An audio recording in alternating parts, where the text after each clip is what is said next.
sur le cloud et je lance sur Facebook et on commence directement.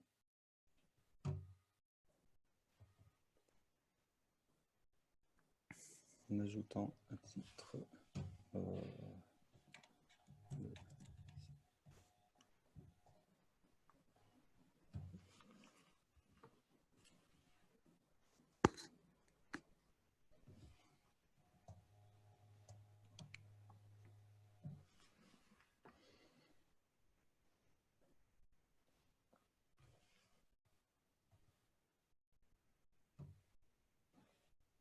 Voilà, bonjour Amine. Je pense qu'on y est, qu'on est en direct. Alors, j'attends de voir si j'ai quelques réactions qui pourront me confirmer ça.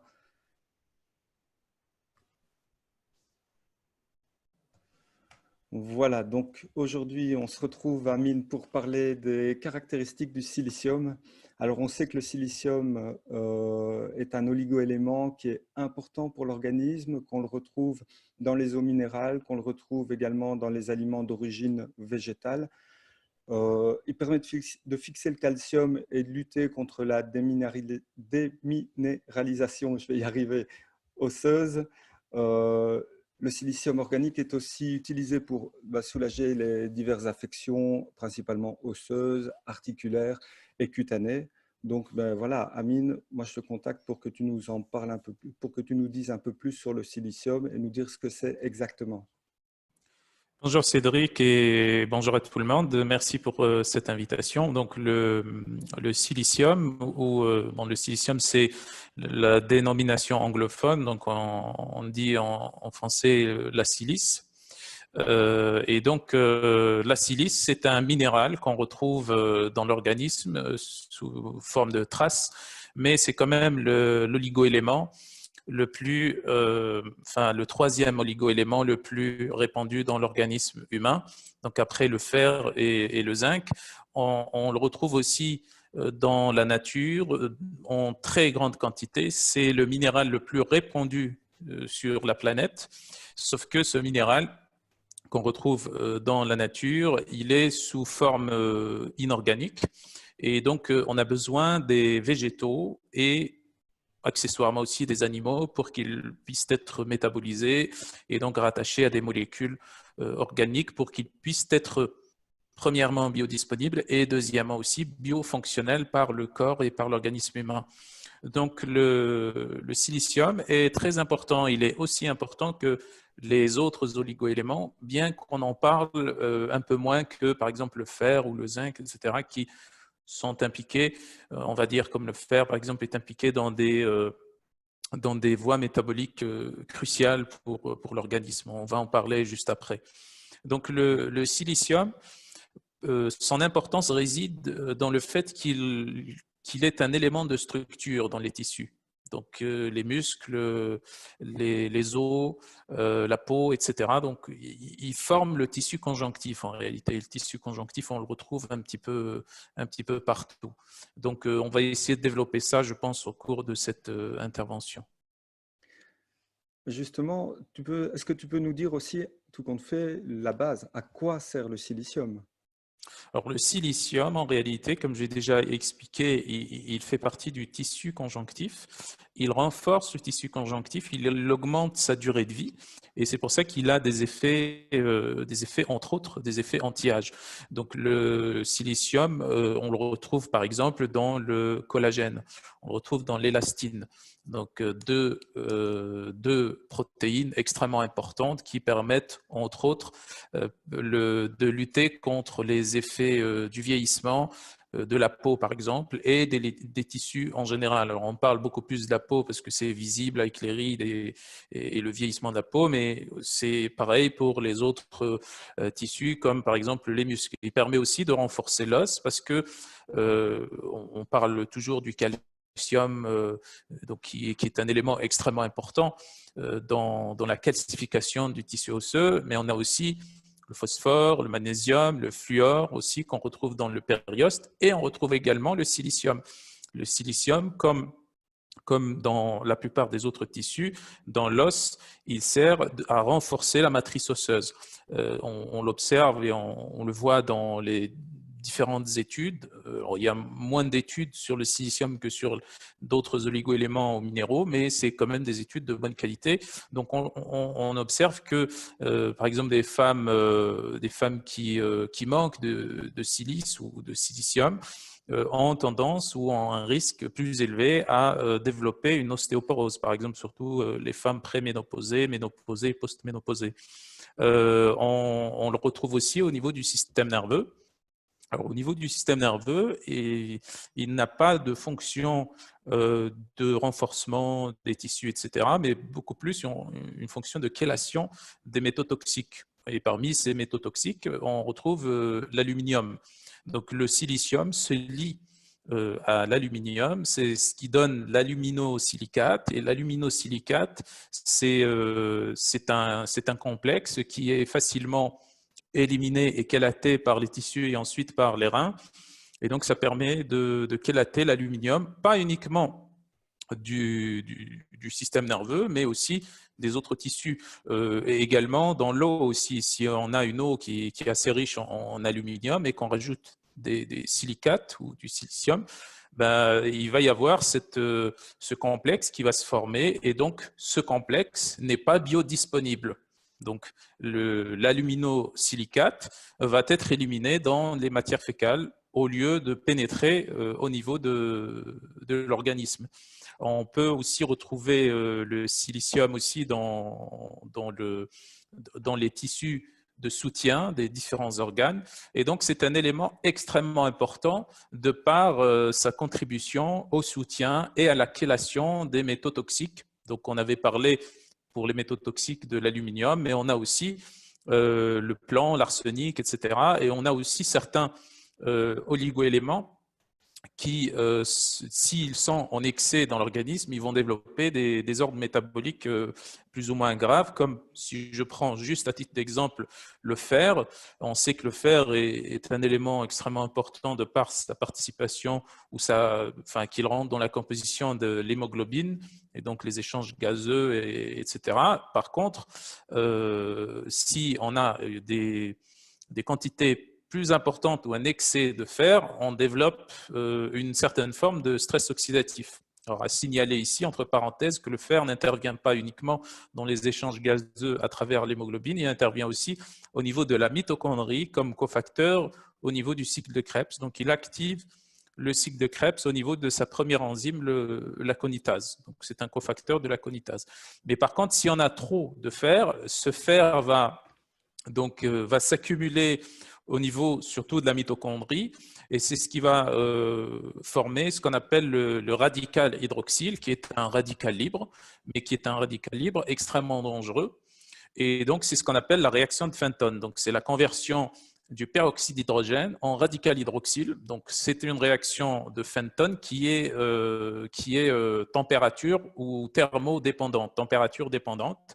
Et donc, par exemple, chez les sportifs, cette réaction, elle est beaucoup plus active si on a un excès de fer. Et justement, donc, le silicium permet de chélater l'excès de fer. Donc ça, c'est très important à comprendre. Le silicium ne chélate pas le fer qui est déjà utilisé dans la mitochondrie ou par l'hémoglobine. Il chélate l'excès de fer circulant ou dans les tissus.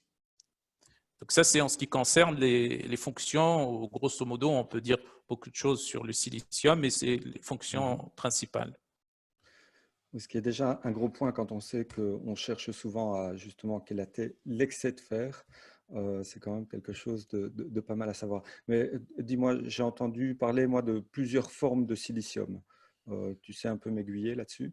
Alors, il y a des formes, grosso modo, comme la plupart des oligoéléments et des minéraux, on a des formes organiques et des formes inorganiques. Donc, les formes inorganiques sont les formes qu'on retrouve dans la nature, dans les sols, dans la terre.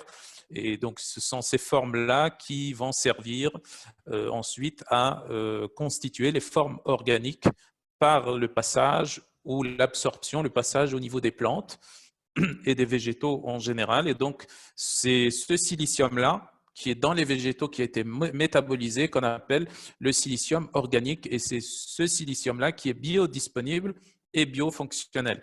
Alors, dans les formes qui nous intéressent, qui sont les formes inorganiques, on a trois grandes formes, ou trois formes les plus connues, les plus utilisées et les plus étudiées au niveau des études scientifiques. On a par exemple la forme la plus connue en France et celle qui est la plus vendue, qui est le MMST, ou ce qu'on appelle le monométhylsilanitriol, qui est la forme la plus vendue en France. On a aussi une autre forme qui, elle, est plus connue en Allemagne, qui est la silice colloïdale. Et puis, on a en Belgique et même au Luxembourg une forme qui est assez connue et qui est la plus vendue d'ailleurs, qu'on appelle l'orthosilicate. Et donc, en général, l'orthosilicate est associé à de la choline à vitamine B18. Et donc, la vitamine B18 permet ou améliore sa pénétration et son absorption, sa biodisponibilité. Et donc, la différence entre ces formes-là, en réalité, la différence se situe beaucoup plus dans le niveau ou le degré de polymérisation. Le niveau de polymérisation, comme toute solution où on a des éléments ou des minéraux suspendus dans un liquide, puisque on le prend principalement sous forme liquide. Donc, la polymérisation est un indicateur très important sur la qualité du produit. Donc, plus le silicium est polymérisé, moins il sera biodisponible et par conséquent biofonctionnel puisqu'il ne rentre pas dans l'organisme. Donc, les trois formes sont plus ou moins biodisponibles et biofonctionnelles.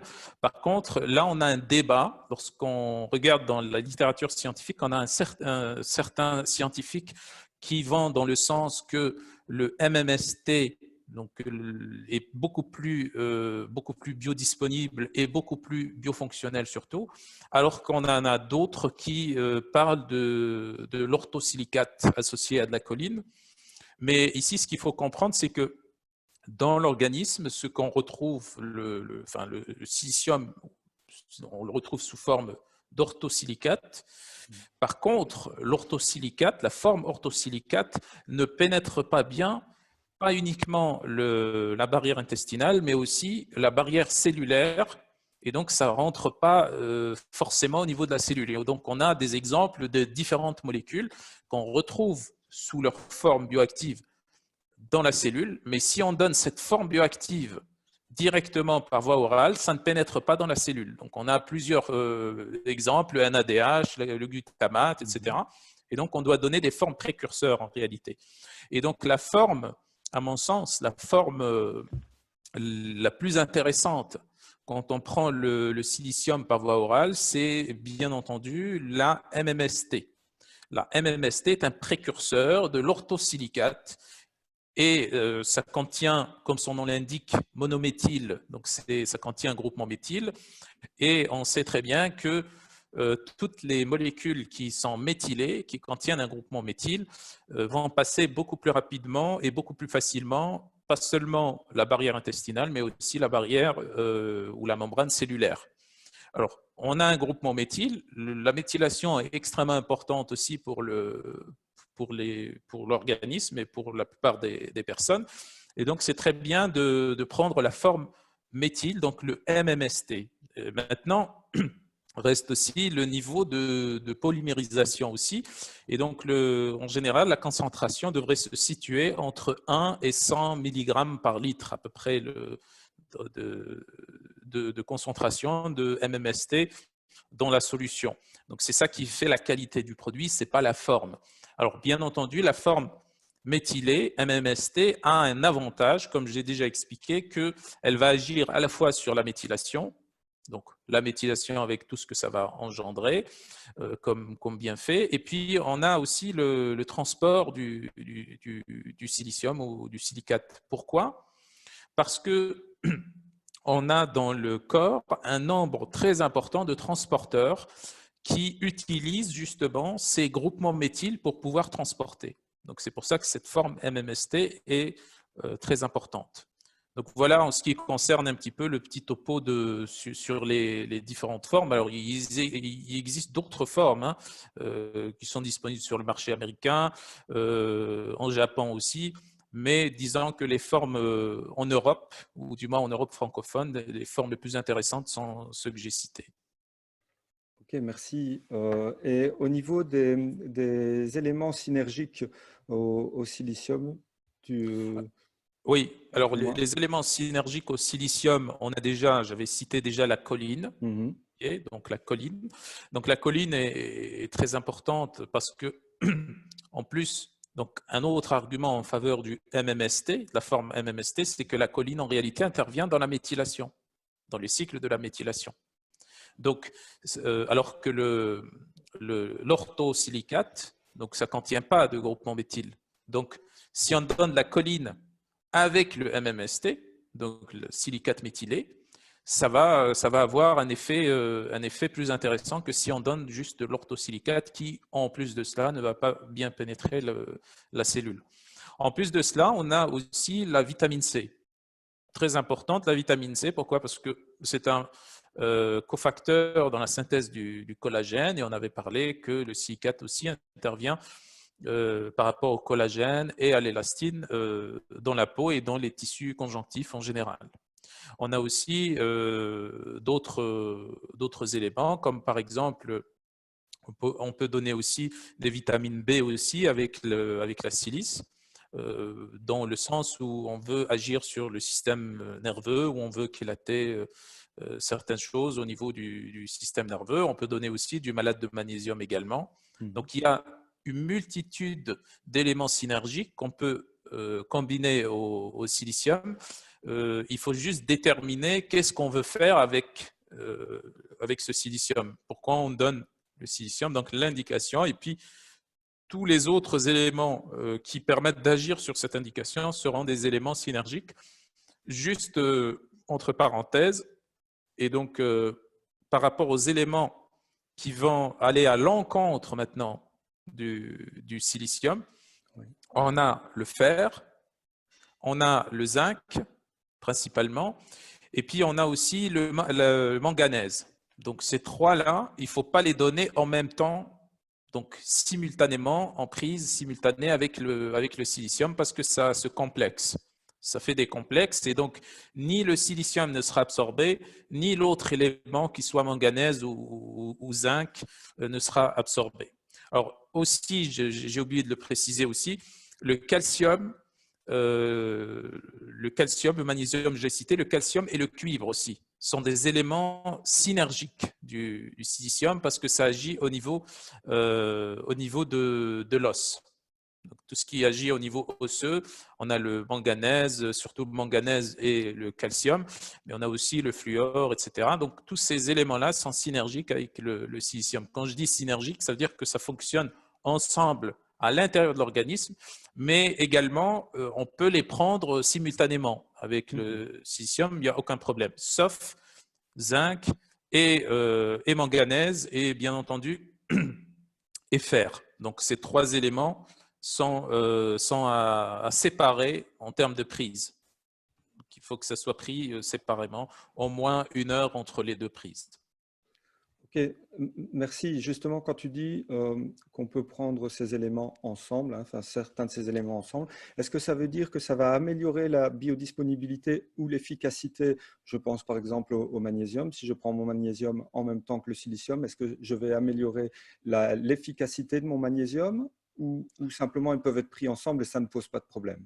Alors non, il n'y a pas d'élément synergique en termes de biodisponibilité par Mhm. rapport à la silice. C'est qu'ils ne vont pas, les deux, soit la silice par exemple ou le magnésium, ils ne vont pas s'influencer mutuellement pour inhiber l'absorption ou pour l'améliorer. Donc chacun passe de son côté. Par contre, lorsqu'ils vont se rejoindre au niveau des tissus, soit du tissu osseux ou au niveau du système nerveux, ils Mhm. vont agir en synergie, en concordance ensemble.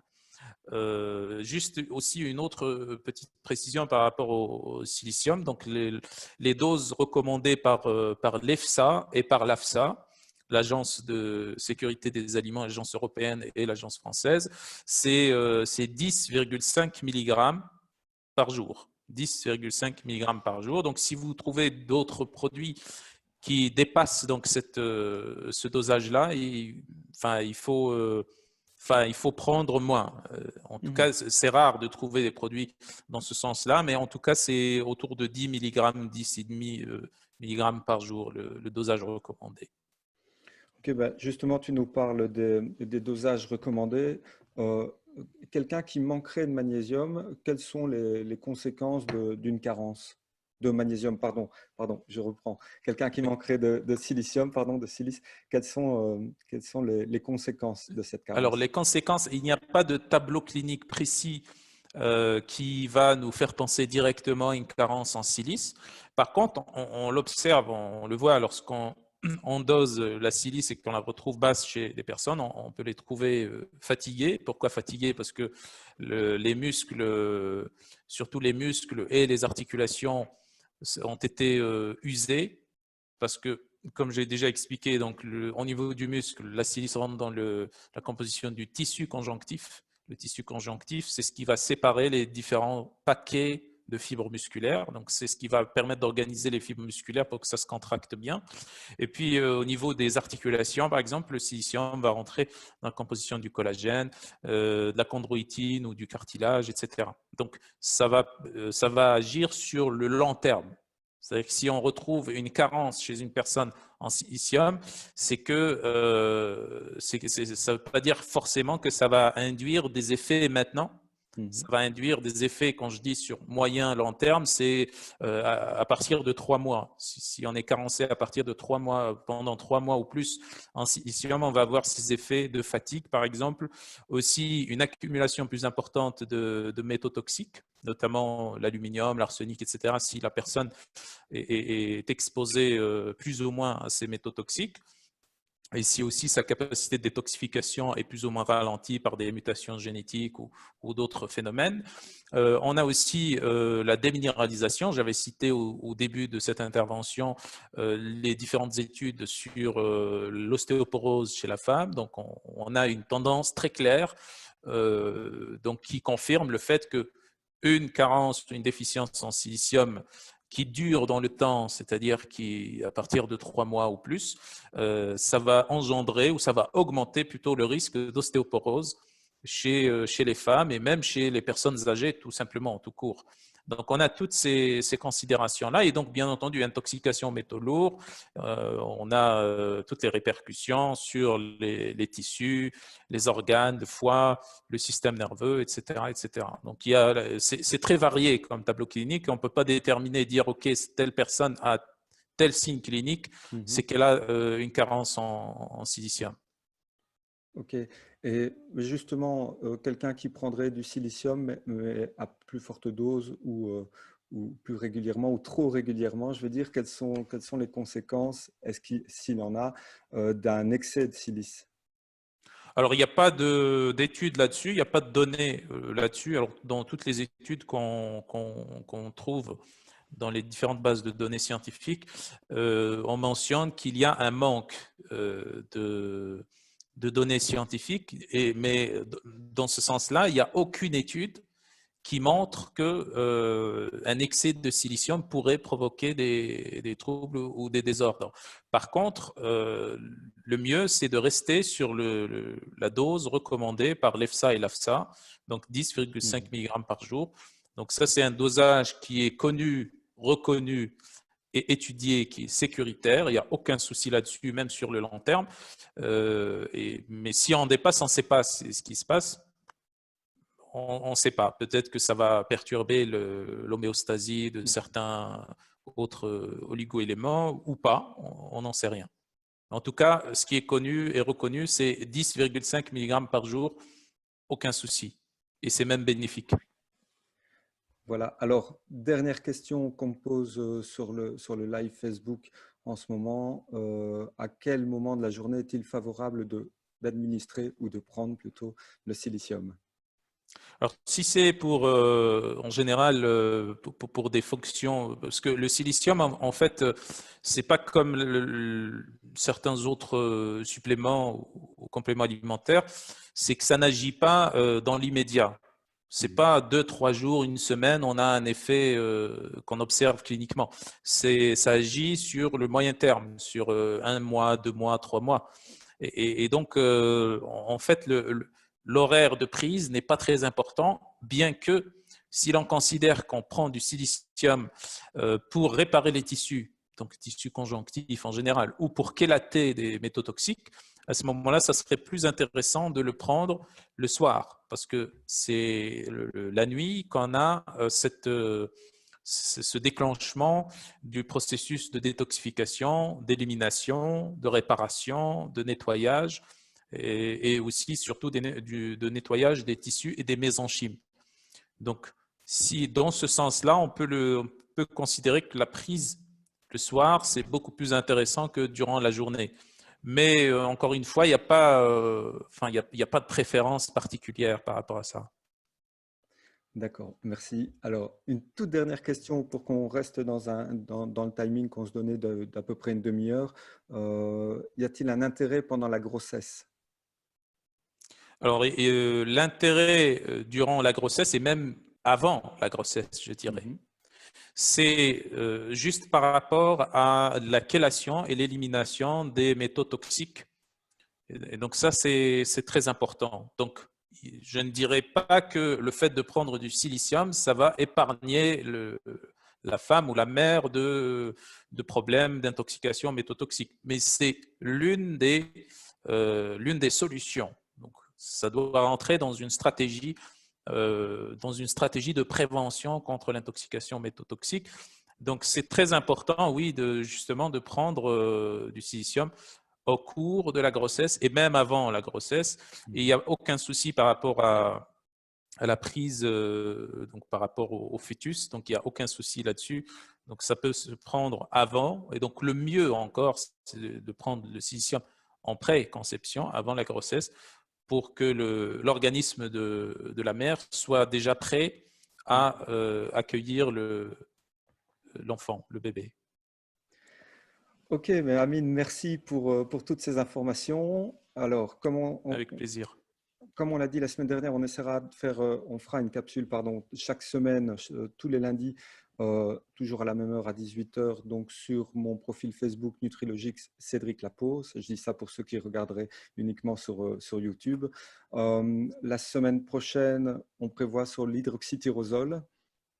Tout à fait. C'est toujours OK. Oui, oui, Donc c'est bon. voilà, la semaine prochaine, 18 heures sur l'hydroxytyrosol. D'ici là, bah, si ceux qui nous écoutent, ceux qui nous entendent via Facebook, n'hésitez pas, si vous avez des sujets qui vous intéressent un peu plus que d'autres, n'hésitez pas à nous le faire savoir et on tâchera de faire quelque chose là-dessus parce qu'il y a quand même pas mal de lundis sur une année, donc on peut vraiment se faire plaisir. Et j'espère en tout cas que ce format vous convient et pour ma part, bah, je vous dis à la semaine prochaine. À bientôt.